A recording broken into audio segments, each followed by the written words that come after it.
It was supposed to be an ordinary Saturday morning, the kind where you finally get to breathe after a long week. The sun was gentle, the air crisp, and for the first time in weeks, I didn't have anywhere to be. I had just returned from a 6-month overseas deployment, and all I wanted was a quiet weekend at home with my family. But peace, as it turned out, wasn't something my new neighbor Karen believed in. I had barely parked my truck in front of my own driveway when the storm began. I was unloading a few boxes of some old military gear, family souvenirs from my time abroad, and a wooden chest that held my father's service medals. The truck, a big olive green pickup, partially blocked my driveway. But since it was my driveway, I figured I had all the right in the world to stand there for a few minutes. I had just carried the second box toward the porch when I heard a sharp, nasal voice cut through the morning air. "Excuse me." I turned to see a woman in her mid-50s,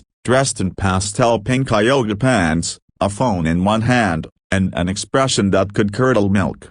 "You can't park there," she snapped, pointing at my truck. "You're blocking the driveway. This is a neighborhood, not a junkyard." I blinked. "Ma'am, this is my driveway." Her face twisted in disbelief. "Oh, I know whose house that is," she said, arms crossing. "The military guy, right? You're not supposed to park like that. It's against HOA rules." I took a deep breath. After years in the service, I'd learned to stay calm even in chaos, but something about her tone scrapped at my patience. "I'm not violating anything," I replied evenly. "I'm just unloading some boxes. I'll move it in 10 minutes. But Karen wasn't listening. She'd already pulled out her phone, filming me as if she'd just caught a criminal. "You people think you can do whatever you want. I'm calling the police," she shouted. I almost laughed. I dealt with foreign officials, war zones, and security checkpoints, but never imagined I'd have to defend myself for parking in my own driveway.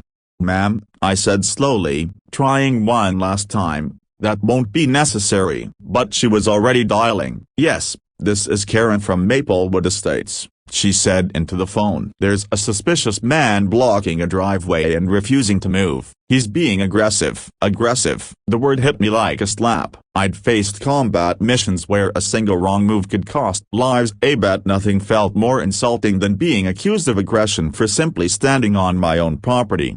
I stood there silently, watching her pace while she whispered dramatic descriptions to the dispatcher. Within 10 minutes, 2 squad cars pulled up, lights flashing. My neighbors peeked from behind curtains, some even stepped out to see what the commotion was. I could feel their eyes judging, whispering. 2 officers approached 8 young men, polite but wary. "Sir, we got a report about a disturbance," one said cautiously. I gave a calm nod. "Officer, I believe there's been a misunderstanding. I live here. That's my truck, and that's my house. I was unloading some boxes when my neighbor here decided to call you." Karen interrupted before I could finish. "He's lying. He's not the homeowner. I've lived here for 5 years. I know who belongs and who doesn't." One of the officers turned to her. "Ma'am, do you have any proof of that?" She looked startled, fumbling. "Well, no, but he's obviously no duh." That's when I reached into my wallet and handed the officer my ID. Not just a driver's license,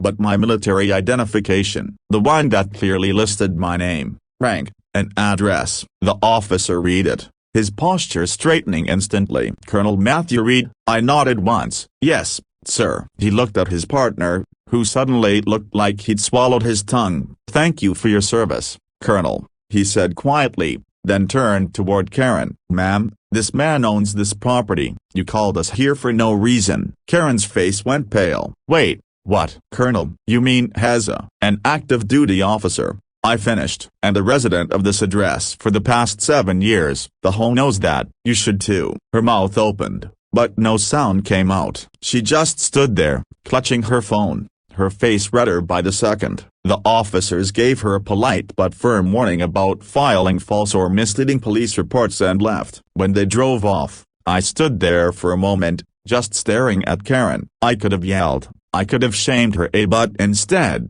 I said something simple. "You know, Karen, sometimes respect isn't about titles or uniforms. It's about being a decent neighbor." Then I turned back to my boxes. She didn't say another word, just hurried back to her house, her head down. But the story didn't end there. A few days later, the HOA president, a man named Greg A, stopped by. He was apologetic, even embarrassed. "Colonel Reed, I just wanted to personally apologize for what happened. We've had a few issues with that neighbor before, but she crossed a line this time." I waved it off. "Apology accepted. I just hope it's a lesson learned." He nodded, but then added something that caught me off guard. "Actually, Karen asked me to tell you she wanted to apologize in person." That afternoon, she did. She came to my door, holding a small basket of muffins and a nervous smile. "Yeah, broken bar, didn't realize who you were," she stammered. "I just thought well, never mind what I thought. I shouldn't have called the police. I'm sorry." I looked at her. I really looked at her. Behind the bluster,